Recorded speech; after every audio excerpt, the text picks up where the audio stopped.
Hey folks, I'm just leaving the office here. We're gonna go to Reddit for a topic today.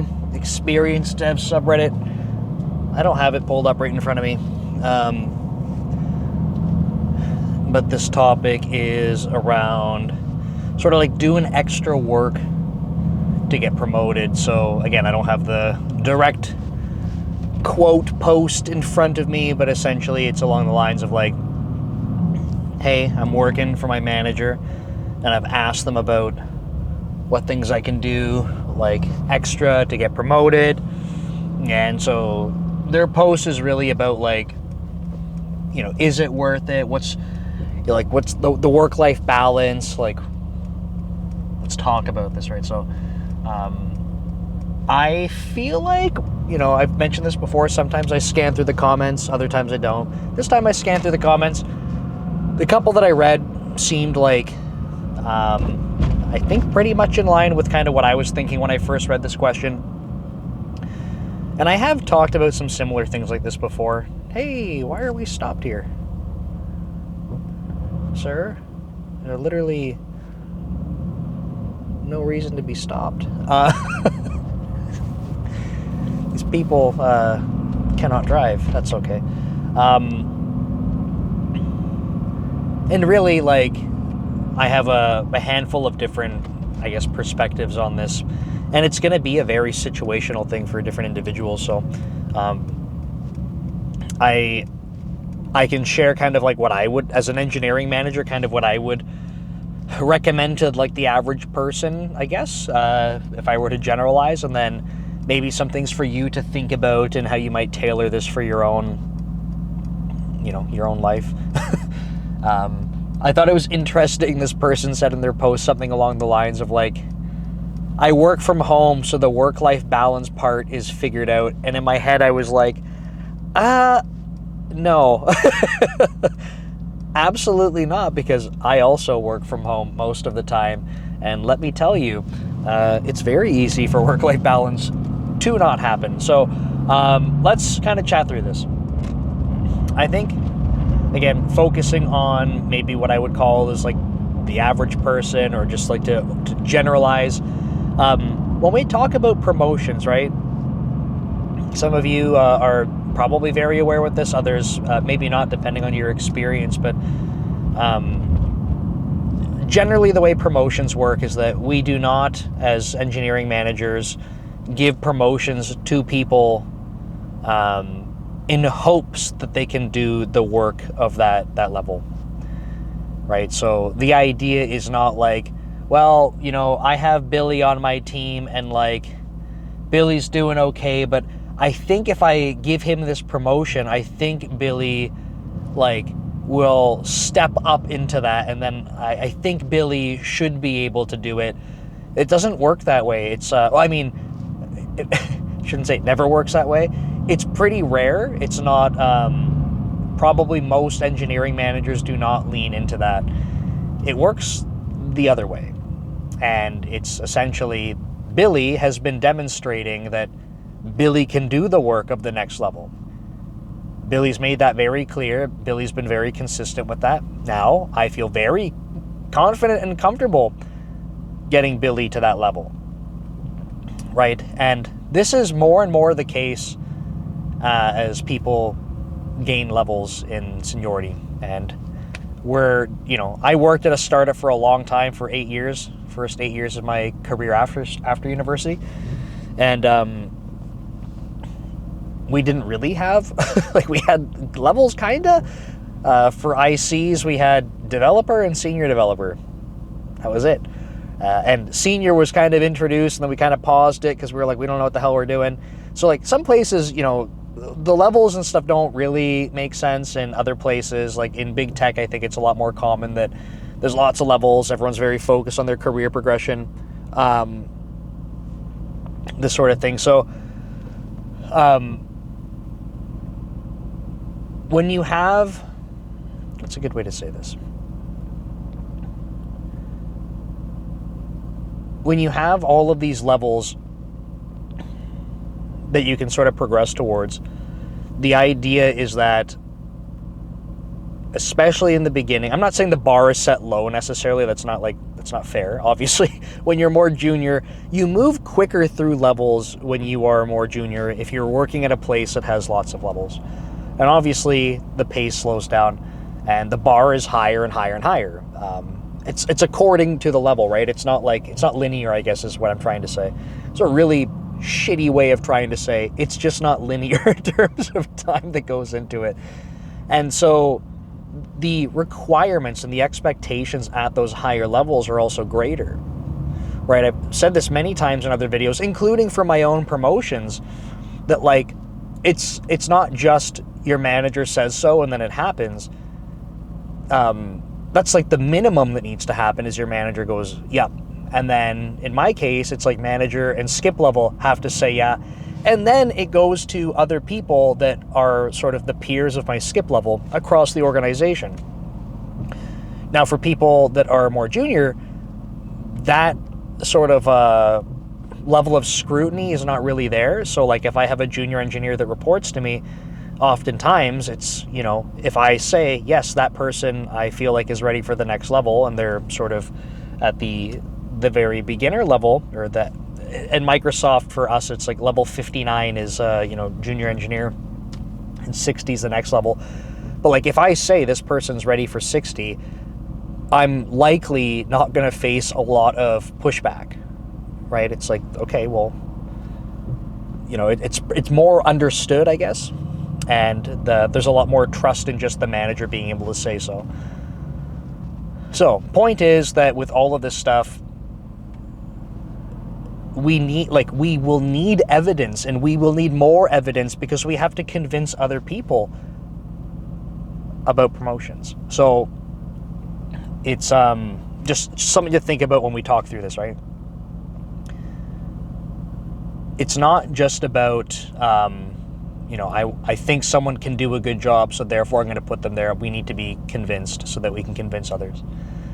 And so this person's asking about doing extra work, right? And I have awareness of this, and I've mentioned this in another video, though, that my manager even said it, I think in a pretty, I'm not even going to do it justice, but the way that he said it to me, I thought was like, you know, it's like a very obvious way to put it. And it was essentially like, look, based on what I just said around like you need to be performing at that next level to get a promotion to it, imagine if you were like, okay, in order for me to get promoted, in order for me to do the things that are expected of me at the next level, I need to go do all of this extra work, right? I have to work these extra hours. I have to work weekends.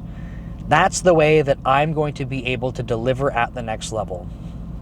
Well, guess what happens, right? Let's say you get that promotion. If the only way that you were able to do that work is working those extra hours and working those weekends, what happens when you stop? Right? If that's what you needed to do in order to get to the next level, you don't just get there and then you go, okay, well, I don't have to do that anymore, because now you're not actually operating at that next level if you change nothing else, right? So the idea is that it's not just about doing more work. It's not about trying to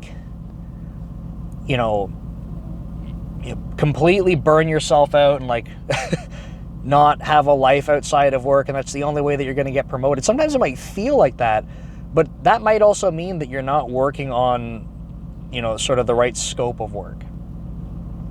And I want to be careful too when I talk about this, because I would say that like I have a mixed experience with this, because what I'm describing right now, I feel like is very much, I feel like that's an accurate representation of what I would expect. Probably most places, for most people, especially like my experience in big tech. I will say though that when I worked at a startup, I already told you like we didn't really have like much for levels and stuff, like, but in terms of like, compensation, feeling like you're being rewarded and acknowledged, like I worked a shit ton. No one made me, but I worked a ton. And like, I feel like there was a feedback loop there, and you might have, the reason I'm sharing this is because you might be at a place that's like this, but I feel like there was a feedback loop there that wasn't necessarily promotion, but it was very much incentivizing me to be like, hey, keep working, keep doing this. And I'm not complaining about that. I'm not saying that's wrong or whatever. That was actually very much aligned for like my outlook on things. I was like, do more work, do awesome work. You're empowered to do it. We're grateful for it. Here's compensation for it. So like, why would I not keep doing it, right? There was this really, in my opinion, for me, a good feedback loop of do more work, do better work, get more for it. I do not think that's the same or a sustainable thing in lots of companies. In fact, like, not that this isn't a knock on Microsoft, but I feel like if I were to just, work nonstop at Microsoft, sure, like maybe I'm doing some things that are big impact. Sure, maybe that does at some point lead to a promotion. But the reality is, again, you can't just take your foot off the gas and say, I hit the next level, I can just stop doing all of this, because you've now set the new bar. Like, that's the sort of the point that I'm trying to get across, right? So you have to be pretty careful about doing this kind of thing. So my recommendation to people is,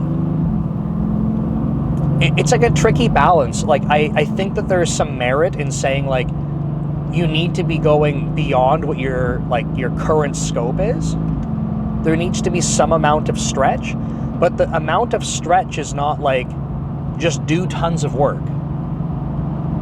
I don't know if that makes sense. I'm not suggesting just do tons of work. I am suggesting you probably have to look beyond your immediate responsibilities. But hopefully that actually makes sense, because I'm already telling you, and I've been saying this in this talk so far, to be promoted, you need to be operating at the next level. But what is the next level?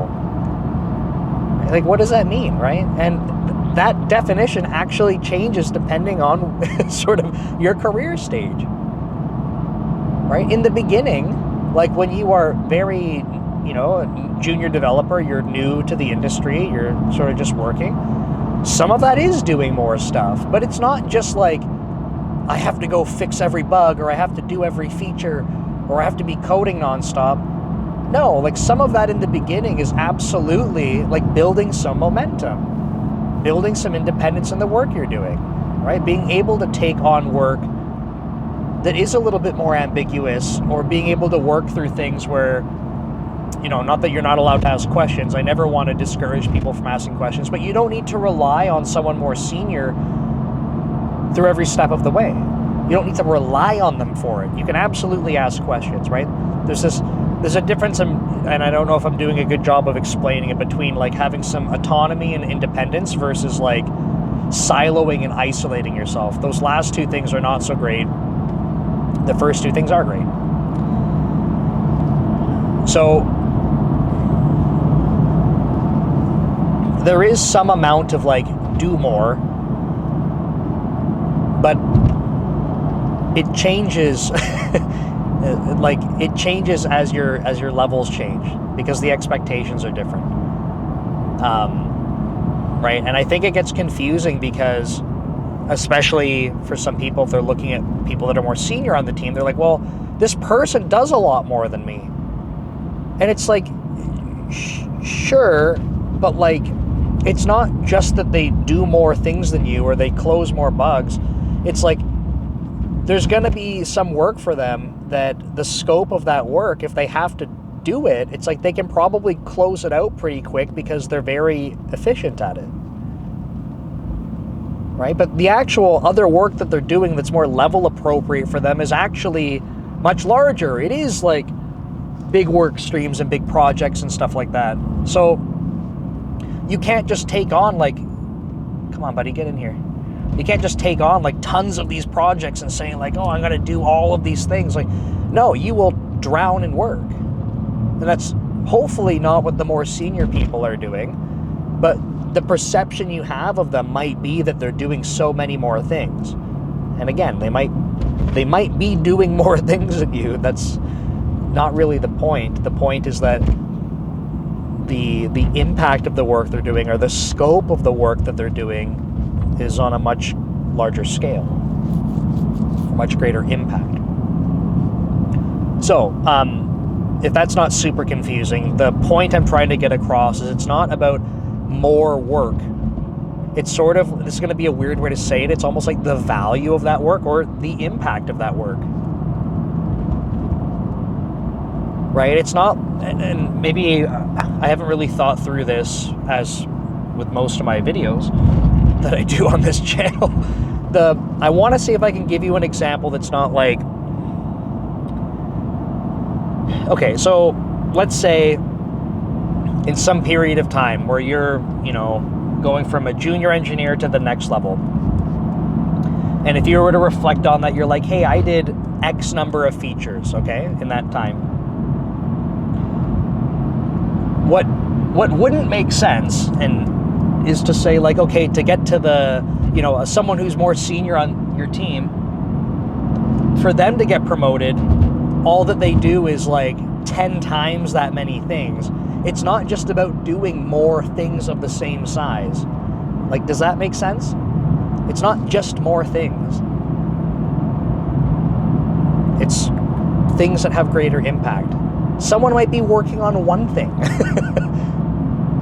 Right? You closed out 10 bugs and did 4 features, and they're, working towards delivering this one big thing that's across the organization, and then they end up landing it.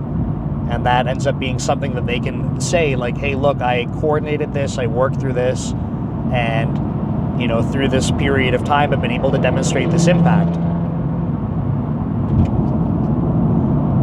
Also, by the way, I've talked about this before, but I don't like anchoring promotions to like a single project. That doesn't make sense to me. But I think that you can absolutely use projects to say, like, here is evidence demonstrating the qualities of the next level. I gotta pass this person, this is ridiculous.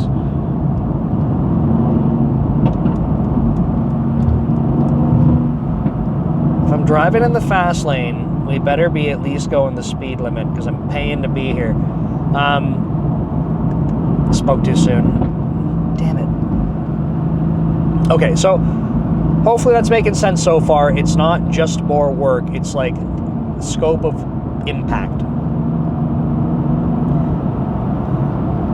But still, the thing that you really need to consider is, like, even if you're working on something that's not just more features or more bugs or whatever, even if it is just like fewer things that are of greater impact, you still need to balance, like, how much time and effort are you putting into that?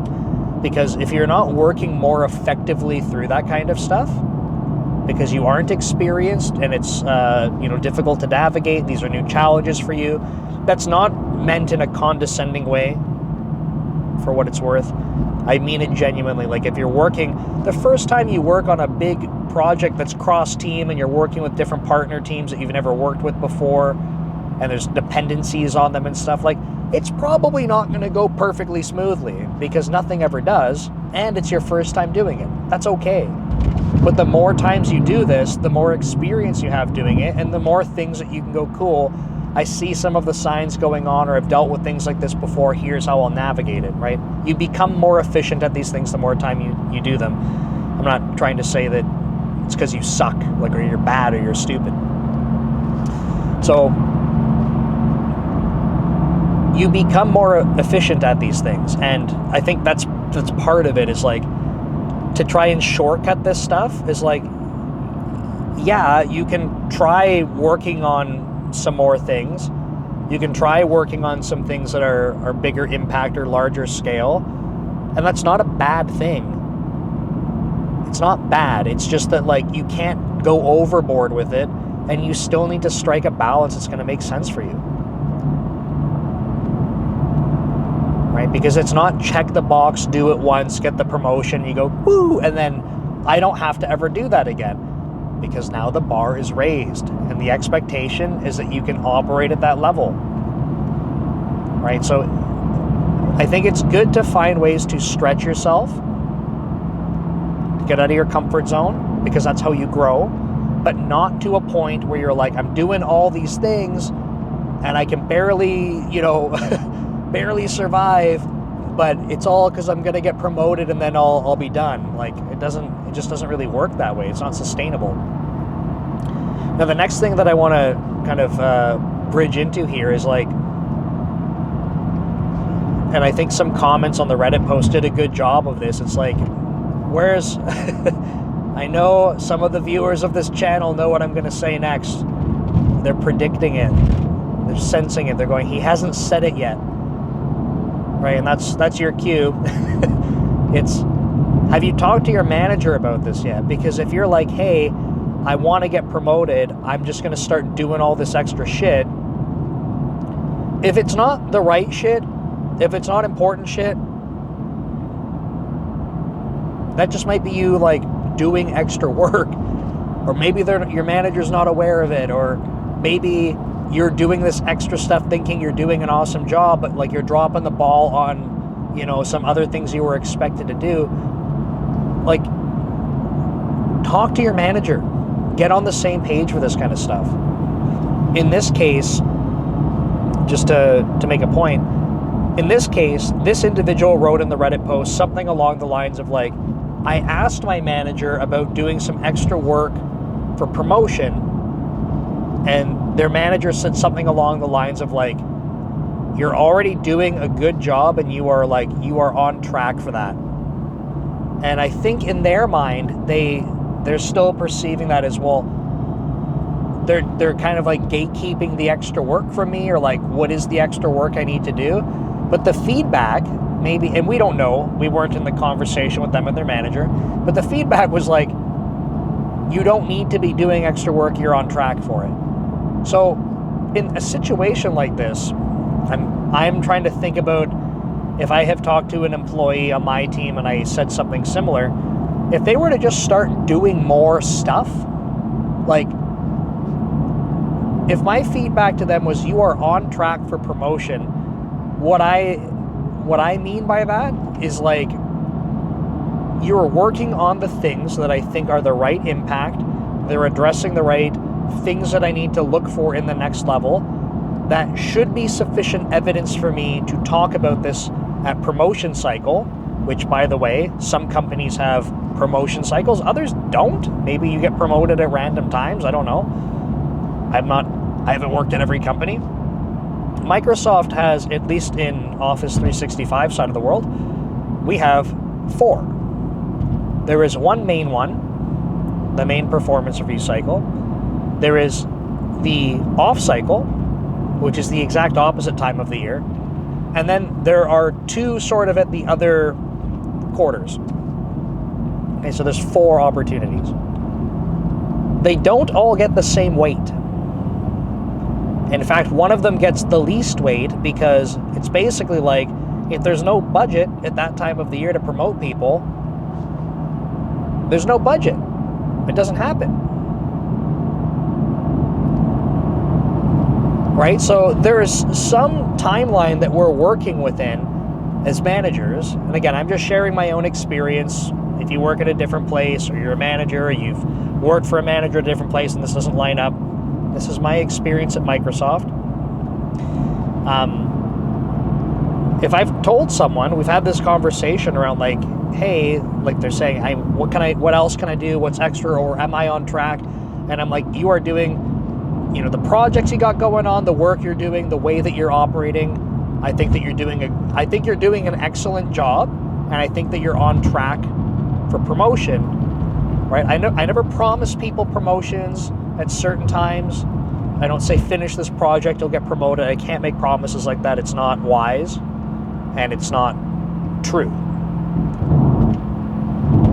I can say to people, like, I think that you are working on the right things. I feel confident having promotion conversations at promotion cycle based on this, but like, I can't make a promise about the promotion actually happening because it's literally not a thing I get to sign off on. It just isn't.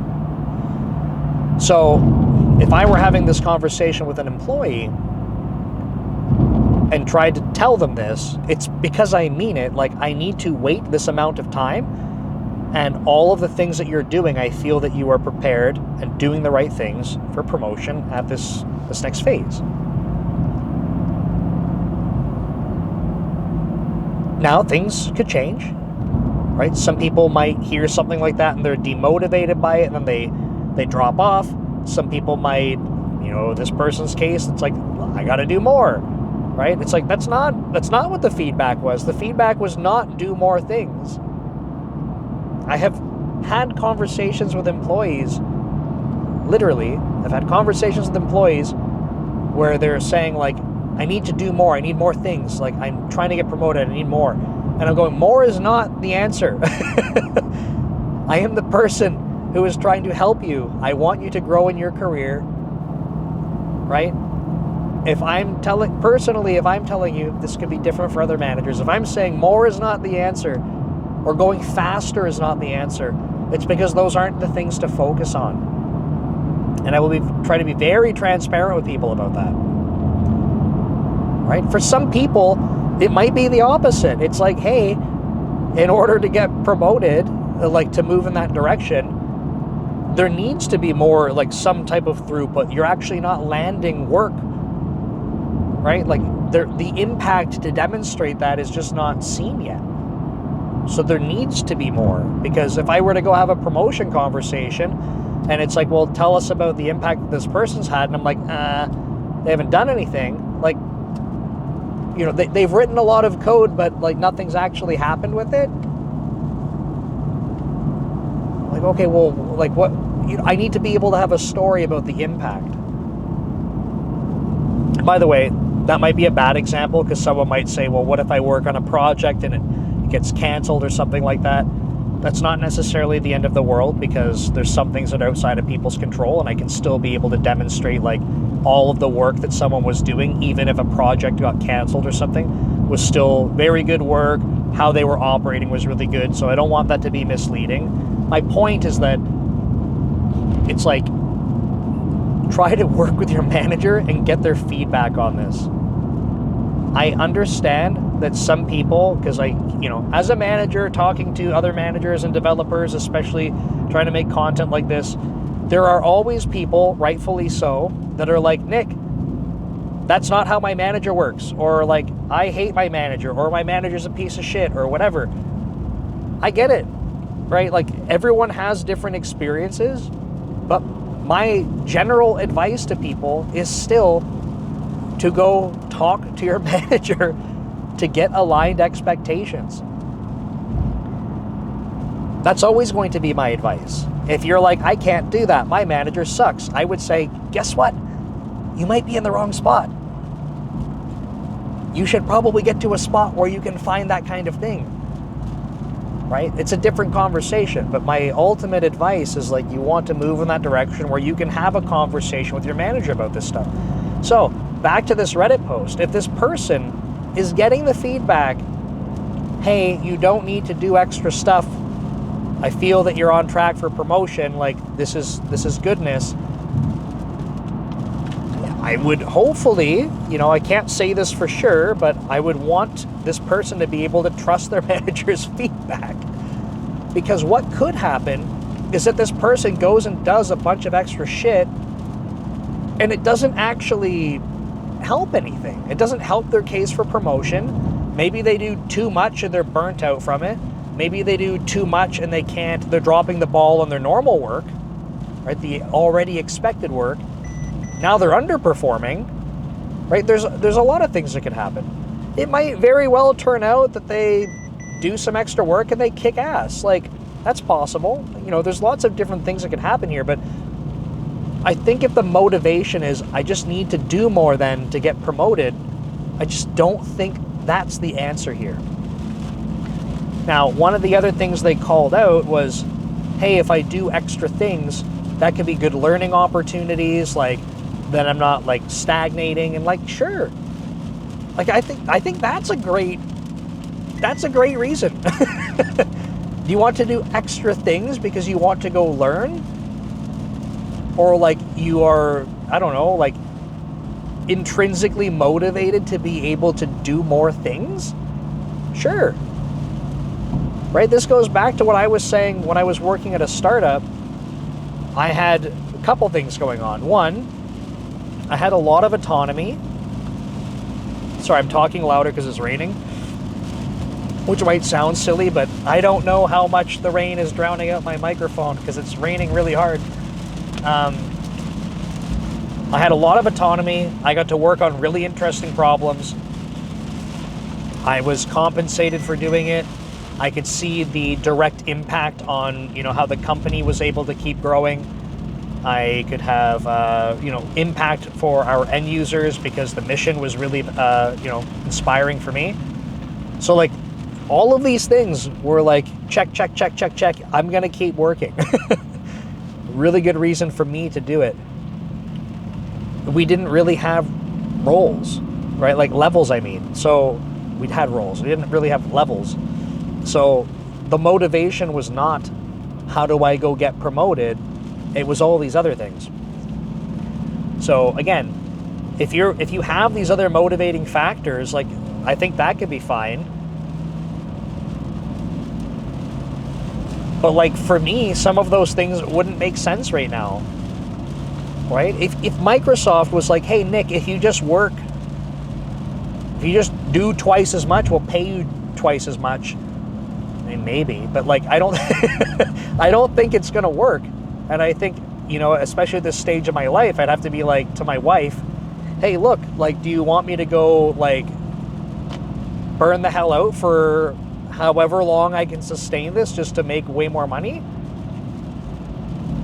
And maybe that's a conversation we have, and maybe the answer is yes. But like, I don't think that I could work the way that I used to anymore, given the same motivators, right? So anyway,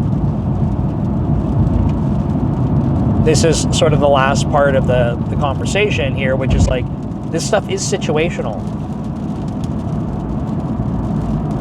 I think in this person's case, based on the Reddit post, and what I would say for, most people is like, the reality is if you're getting feedback from your manager that's like, you are on track, I wouldn't try to go kill yourself doing extra work. I'm not saying like stop what you're doing, but the feedback in this case was, you are on track.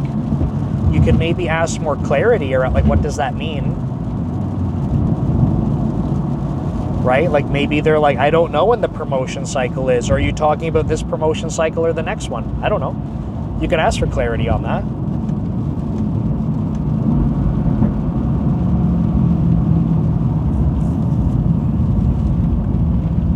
But if you're finding these other motivating factors and that works out for your work-life balance or the things that you want to focus on,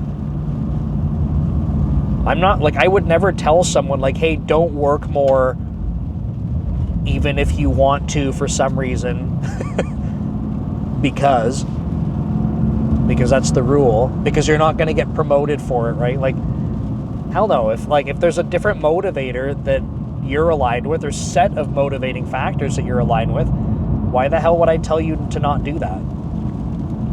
I think it's really just about making that conscious decision for like why you're doing it. So I hope that makes sense.